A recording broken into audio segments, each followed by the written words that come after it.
Bonjour tout le monde!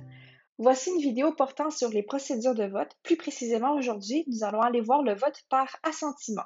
Commençons par lire un exemple ensemble et ensuite, je vais vous expliquer comment le vote par assentiment fonctionne. Alors ici, nous avons les membres d'une association d'artistes qui ont voté pour leur œuvre favorite parmi 6 œuvres en compétition. Chaque membre pouvait voter pour autant d'œuvres qu'il désirait. Alors ça ici, c'est une information importante et c'est une particularité du vote par assentiment.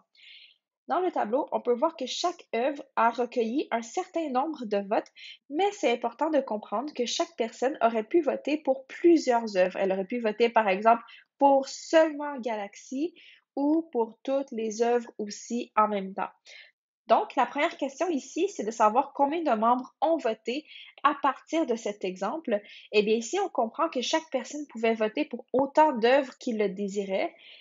On comprend que c'est impossible de savoir combien de personnes ont voté parce que nous ne pouvons pas tout simplement aller additionner tout le nombre de votes recueillis et que ça me donnerait un total de personnes. Ceci donnerait un total de votes, mais ça se fait qu'une personne ait voté plusieurs fois.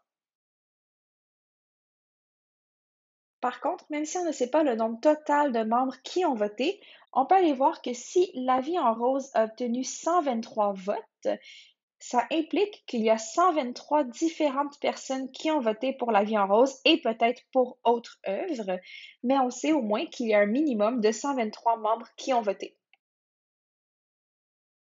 Ensuite, on nous demande quelle est l'œuvre de l'année selon le vote par assentiment.